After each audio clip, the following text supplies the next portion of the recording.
এই ত্রিভুবনের যিনি শ্রেষ্ঠ বৈষ্ণব তিনি কে মা? ভোলানাথ মহেশ্বর। তিনি হচ্ছেন আমাদের জগতের শ্রেষ্ঠ বৈষ্ণব। এমন দৃশ্য দেখা যায় না, তিনি ভগবান, তিনি মাথা নত করে দিলেন ভক্তের কাছে। ভক্তরা মনে মনে ভাবছে, হায় রে, আমরা ভগবানের পায়ে ধরি, আজকে ভগবান আমাদের পায়ে ধরলো। একে একে সবাই আসছে। এবার যজ্ঞের সবার শেষে আসছে একজন, তিনি কে জানেন? স্বর্গ মত্ত পাতাল, এই ত্রিভুবনের যিনি শ্রেষ্ঠ বৈষ্ণব তিনি কে মা? ভোলানাথ মহেশ্বর, শিব ঠাকুর। তিনি হচ্ছেন আমাদের জগতের শ্রেষ্ঠ বৈষ্ণব। তো অনেকে বলে যে মাগো, শিব বৈষ্ণব হলো কি করে? এই আমরা গলায় তুলসীর মালা পরেছি, আমরা তিলক পরেছি, কই আমরা তো বৈষ্ণব হতে পারলাম না। শিবের গলায় তো তুলসীর মালা নেই, আছে মা? শিবের কপালে তিলক আছে, তবু তিনি শ্রেষ্ঠ কেন? মানুষ কর্মে শ্রেষ্ঠ হয়, সাজে শ্রেষ্ঠ হয় না। ভোলানাথ বলছে, ভক্ত মোর, তোমরা আবরণে বৈষ্ণব, আর আমি হলাম আচরণে বৈষ্ণব। আবরণ মানে সাজ। এরকম সাজ তো আপনিও পড়তে পারবেন, আমার মতো তো আপনারাও সাজতে পারবেন। যে সাজবে তাকে ওইরকমই লাগবে। এটা বাইরে সাজিয়েছি, ভেতরটা সাজাতে পারিনি। সেই জন্য ভোলানাথ বলছে, তোমরা আবরণ মানে বাইরের সাজে বৈষ্ণব, আর আমি আমার অন্তরটা সাজিয়েছি, আমি আচরণে বৈষ্ণব। তো সেই শিব ঠাকুর যখন আসছে যজ্ঞে, সঙ্গে মা পার্বতী আছে। তো ভোলানাথ দেখা মাত্র চমকে গেলেন, কি এ আমি কি দেখছি? এই জগতের যিনি মালিক তিনি সবার পায়ে ধরছে। হ্যাঁ গো, তা শিবকে সবাই বাবা বলি, তাহলে শিবের বাবা কে? বাবারও তো বাবা আছে।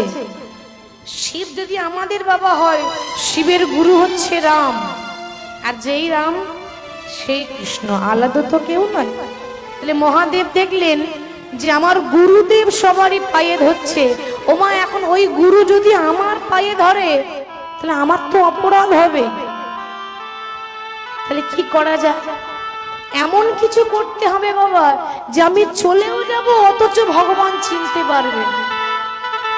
আহা, দেখতে দেখতে ভোলানাথ একটা কুকুর হয়ে গেলেন। আপনারা বলবেন, মা কুকুর হবার কি দরকার ছিল? আরো তো রূপ নিতে পারত। কুকুর কেন হলো জানেন মা? কুকুরের মতো প্রভু ভক্ত আর কেউ নাই। আপনার বাড়িতে যদি একটা কুকুর আসে, দুবেলা দুমুঠো যদি একটু খেতে দেন, আপনার বাড়িতে ঘুর ঘুর করবে। কেন? ও আমাকে খেতে দিয়েছে, ও আমার, ও আমি তার দাস। একটা মানুষ বেঈমানি করতে পারে, একটা কুকুর বেঈমান হতে পারে না। যার খায় অন্তত তার দরজায় গিয়ে বসে। তাহলে ভোলানাথ দেখছেন যে তিনি তো গুরু, আমি তো তার শিষ্য।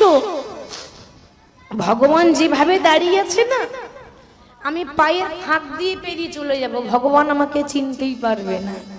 কিন্তু মাগো, ভোলানাথ জানে না যে সবার কাছে ফাঁকি দেওয়া যায়, কিন্তু ভগবানের কাছে ফাঁকি দেওয়া যায় না।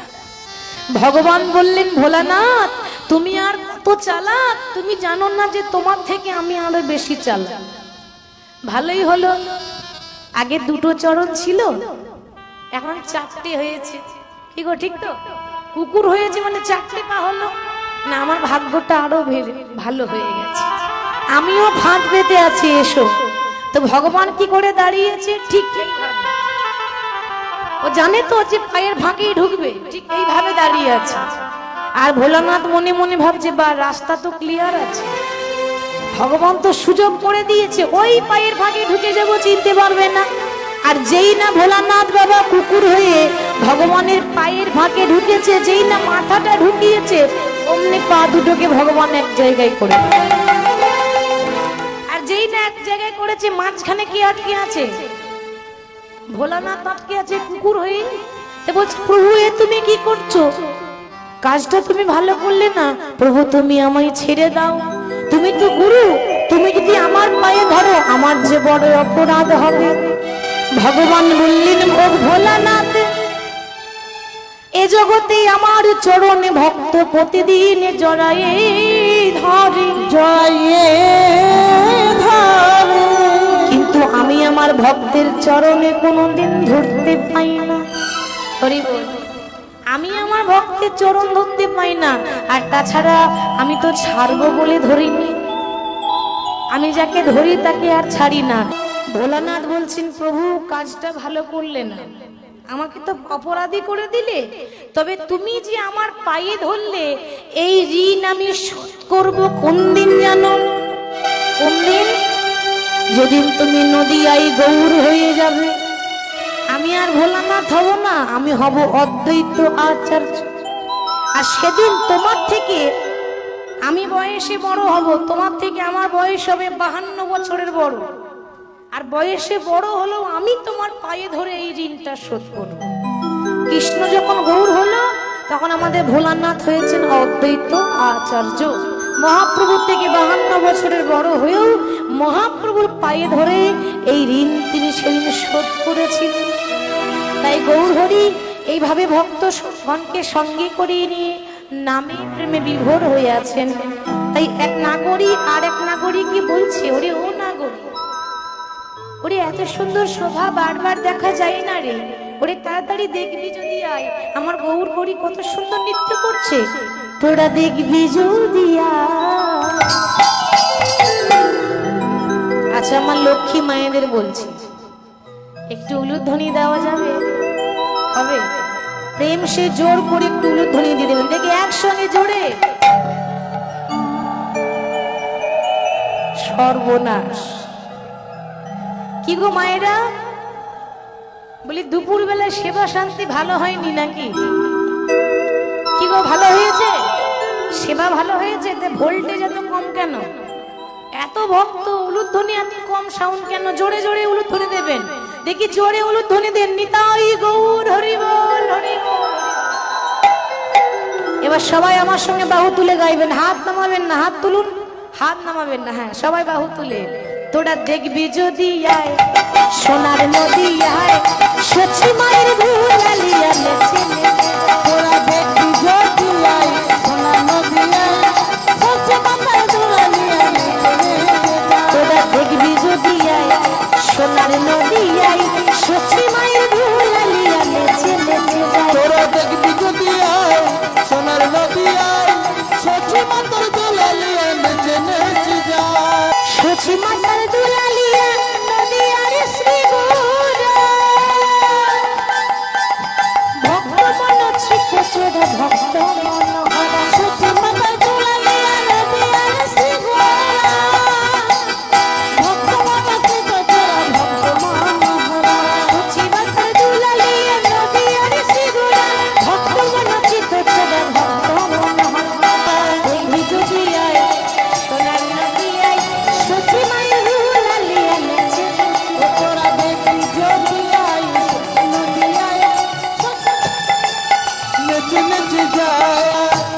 হরে কৃষ্ণ কৃষ্ণ কৃষ্ণ হরে হরে, হরে রাম রাম রাম হরে হরে।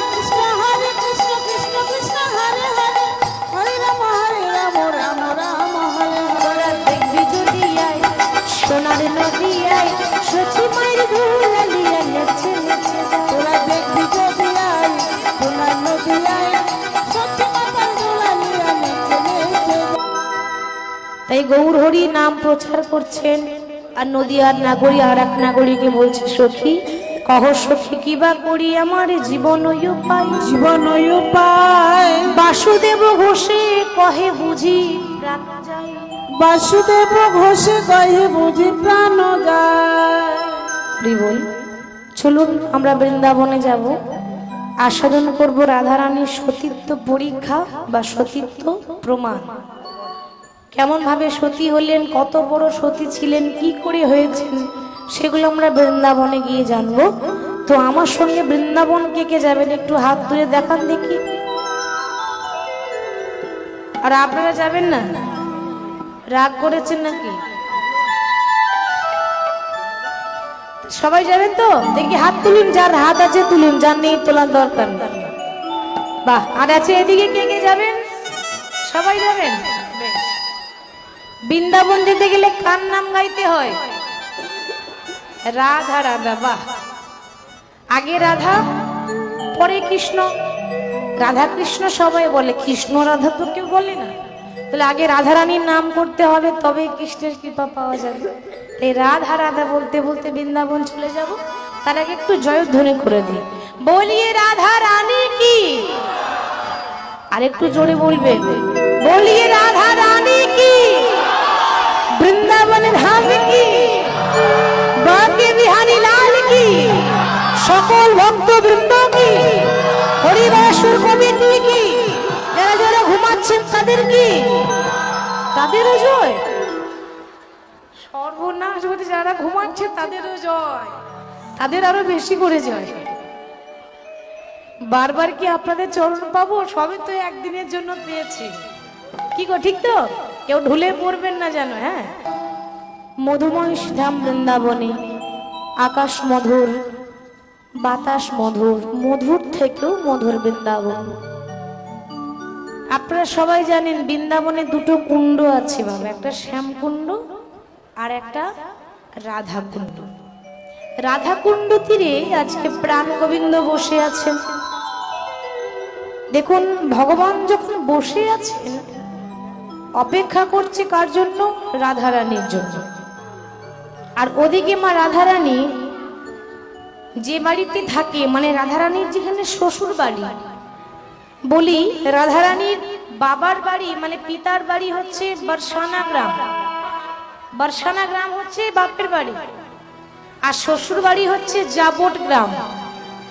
তো রাধারানীর শ্বশুর বাড়িতে রাধারানীর শাশুড়ির নাম কি ছিল মা? জটিলা। আর ননদিনীর নাম কুটিলা। বাহ, কুটিলা নাম কাদের হয়?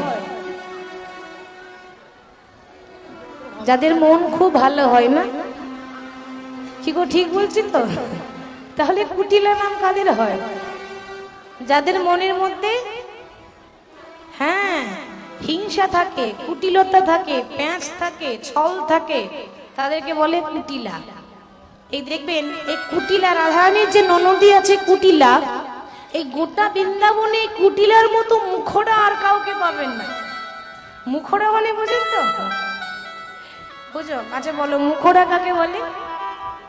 লজ্জা কিসের বলো? যারা খুব বেশি মিষ্টি মিষ্টি কথা বলে, যারা খুব বেশি ঝগড়ুটে হয়, ঝগড়া করে, ঠিক তো? বেশ, আমি একটা কথা বলি, আপনারা মিলিয়ে নেবেন, কথাগুলো মিলেবে।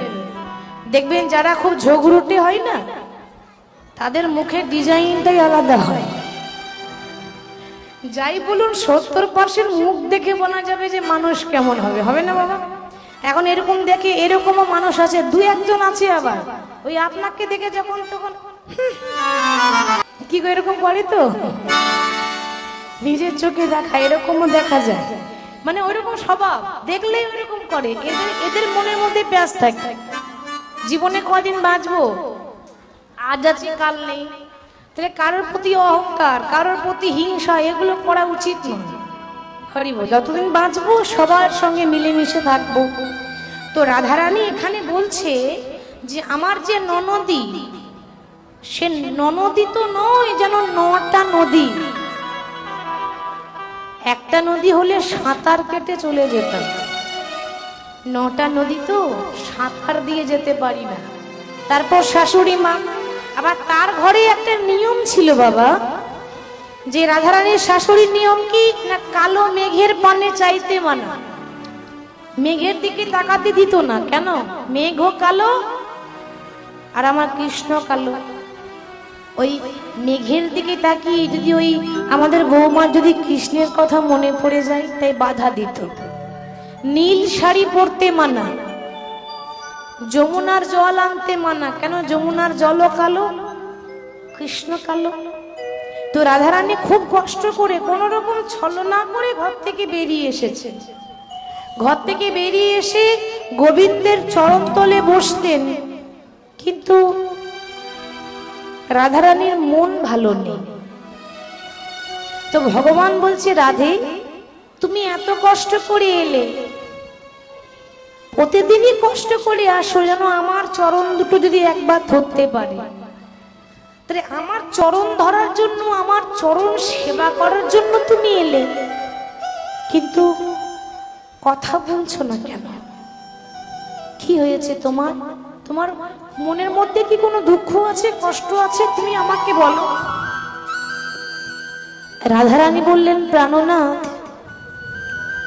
দেখো, আমি কোনোদিন তোমার কাছে গাড়ি বাড়ি টাকা পয়সা কিচ্ছু চাইনি। কোনোদিন বলিনি যে আমাকে গাড়ি দাও, আমাকে বাড়ি দাও।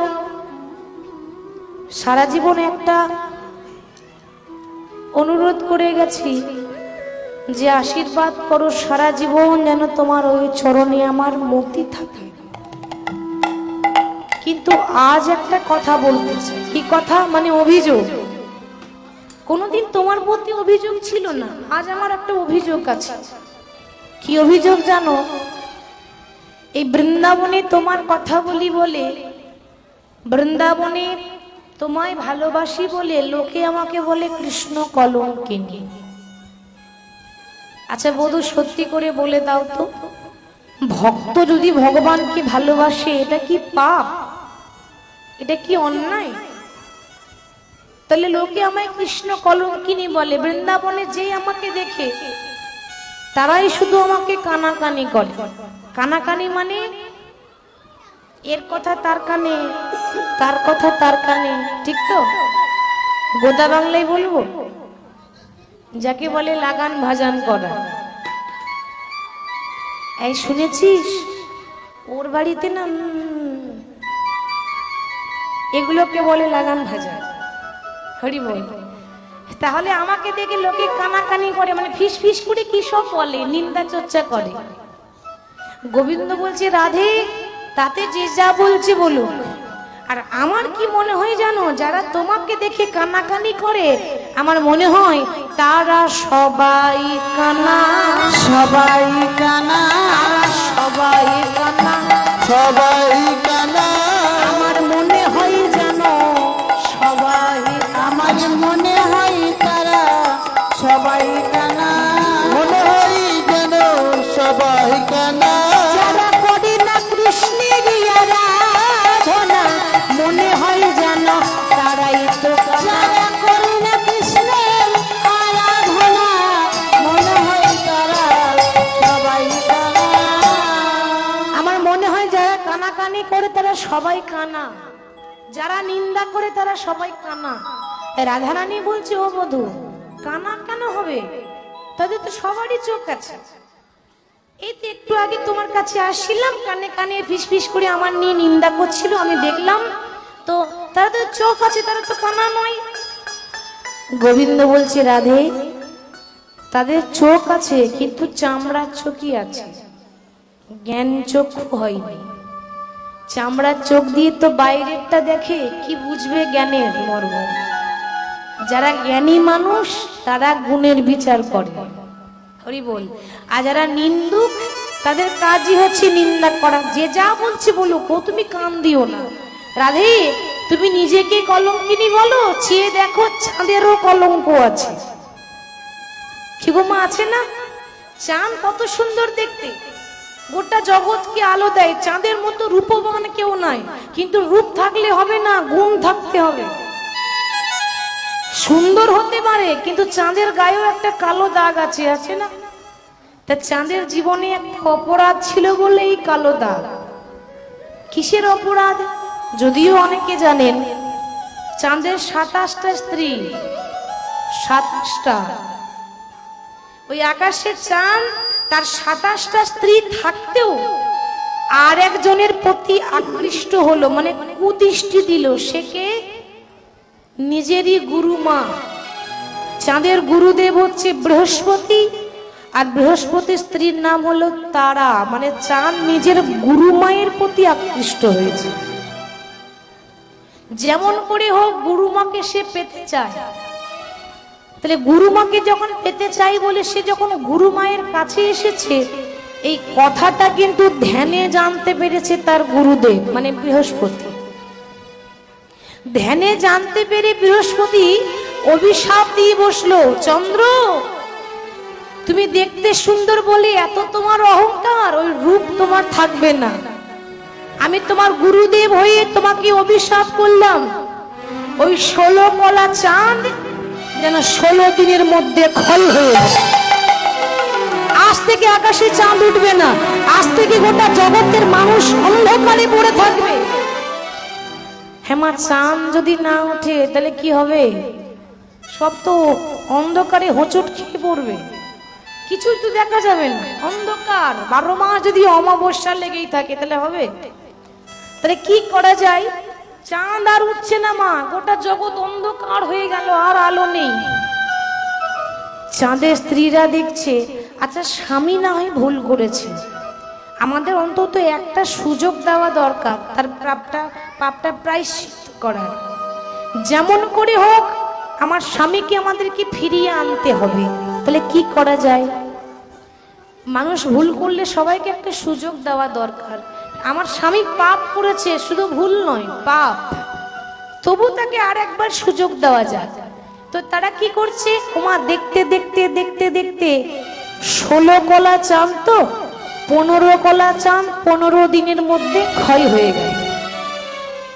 আর 1 কলা চাঁদ আছে।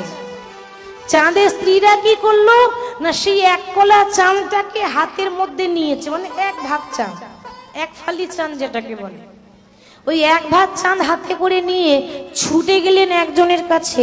সে সম্পর্কে জামাই বাবু, কে বলুন তো? ভোলানাথ। তাদের জামাই বাবু হচ্ছে ভোলানাথ, শিব ঠাকুর। শিব যদি তাদের জামাই বাবু হয়, তাহলে চাঁদ শিবের কে হচ্ছে গো? কি বলে? ভাইরা ভাই। কি গো, ভাইরা ভাই হচ্ছে না? শিব তো জামাই বাবু হচ্ছে, তাহলে চাঁদ শিবের ভাইরা ভাই। তাহলে ভাইরা ভাই বিপদে পড়েছে, ভোলানাথ বসে থাকবে? তাহলে কি করা যায় চিন্তা করছে। ভোলানাথ কিছু একটা উপায় বলে দেন। আরে তোমরা চিন্তা করো না, আমি আছি তো। তোমাদের স্বামী চাঁদ আবার পুনরায় আকাশে উঠবে, তার একটা উপায় আছে। কি উপায়? না, তোমাদের এই 27টা স্ত্রীকে 27টা কলসি নিয়ে ওই প্রভাস নদীতে 27 ঘড়া জল আনতে হবে। প্রভাস নদী, এই প্রভাস নদীর তীরে একটা লীলা হয়েছিল, প্রভাসযোগ্য লীলা। ওটা ভগবানের অন্তিম লীলা, মানে এরপর আর কোনো লীলা হয় না, এটাই শেষ। এরপরে ভগবানের মৃত্যু হয়েছিল। ওই প্রভাস নদীতে গিয়ে 27 ঘড়া জল নিয়ে যদি চাঁদের ওপরে ঢালতে পারো, তবে চাঁদের ক্ষয় রোগ ভালো হবে। চাঁদের তো রোগ হয়েছে, ক্ষয় রোগ, মানে ক্ষয় হচ্ছে আস্তে আস্তে। 27টা স্ত্রী বলছে যে ভোলানাথ জল না হয় আমরা আনতে যাব, কিন্তু হাতে আর 1 দিন সময় আছে। ওই 1 দিন যেতে আসতেই তো সময় লেগে যাবে। এই 1 কলা চাঁদ যদি শেষ হয়ে যায়, তাহলে কার উপরে জলটা ঢালবো? একটু থাকবে তবে তো জল ঢালতে পারবো। বলছে তোমরা চিন্তা করো না, তোমাদের হাতের চাঁদ তোমরা আমায় দিয়ে যাও। তো তাদের হাতে চাঁদ নিয়ে কোথায় ধারণ করলেন? শিবের কপালে চাঁদ আছে না, ওই জন্য বলা হয় চন্দ্রচূড় বা চন্দ্রশেখর। চাঁদটা রেখে দিয়েছে, এবার বলছে যাও তোমরা জল নিয়ে এসো। 27টা স্ত্রী বাবা জল আনতে গেছে, এবার এসে যখন জল ঢালছে, ঢালবে কোথায়? চাঁদ আছে কোথায়? শিবের কপালে। তো ওই চাঁদের ওপর জল ঢাললেই তো বাবার মাথায় গিয়ে পড়ে, ঠিক পড়বেই তো। সবাই কিন্তু জল ঢালছে। যেই না জল ঢেলেছে, ভোলানাথ সন্তুষ্ট হলেন। ভোলানাথ বললেন যাও, আজ থেকে তোমাদের স্বামী মানে চাঁদ আবার আকাশে উঠবে, কিন্তু 16 কলা চাঁদ উঠবে না, কারণ 1 কলা তো শিবের কপালে রয়েই গেল। বাকি 15 কলা চাঁদ উঠবে। আজ থেকে তোমাদের স্বামী অর্থাৎ চাঁদ আকাশে উদিত হবে, কিন্তু 15 ভাগ। বাবা দেখবেন চাঁদ তো ওঠে, 15 দিন পূর্ণিমা হয়, 15 দিন অমাবস্যা হয়। ওই জন্য ওটা 15 কলা চাঁদ, 1 ভাগ কম আছে, ওটা পূর্ণ চাঁদ নয়। হরি বল, পূর্ণ চাঁদ নয়, কারণ 1 কলা চাঁদ তো শিবের কপাল।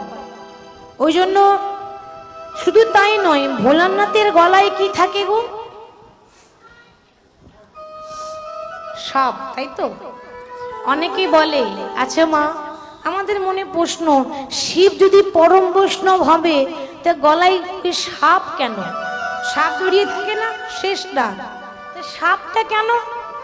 সাপ কেন থাকে জানেন শিবের গলায়? ভোলানাথ আমাদেরকে শিক্ষা দিলেন, ভক্ত মোর, আমার কাছে আসতে গেলে, পরমাত্মার কাছে আসতে গেলে এই সাপরূপী কামকে দমন করো, তারপর তোমরা ভগবানের কাছে আসো। আমাদের প্রত্যেকটা মানুষের শরীরে 6টা রিপু আছে না, ওপরেই আছে কাম। এই কামরূপী সাপ দমন করতে হবে, তবেই ভগবানের কাছে আসা যায়, পরমাত্মার কাছে আসা যায়। আবার শিবের গলায় রুদ্রাক্ষের মালাও থাকে, থাকে তো বাবা। ওই কৈলাসে একবার ত্রিপুরাসুরের সঙ্গে ভোলানাথের যুদ্ধ হয়েছিল। ত্রিপুরাসুরের সঙ্গে যুদ্ধ চলাকালীন দিনের পর দিন, মাসের পর মাস, বছরের পর যুদ্ধ চলছে। আর যুদ্ধ চলাকালীন ভোলানাথের চোখে একটু আঘাত লেগেছিল। আর চোখে আঘাত লাগার জন্য ভোলানাথের চোখ দিয়ে 2 ফোঁটা জল পড়েছিল কৈলাসের মাটিতে। আর 2 ফোঁটা জল পড়ল বলে সেই জল থেকে একটা বৃক্ষে পরিণত হলো। আর সেই বৃক্ষের ফলের নাম হলো রুদ্রাক্ষ।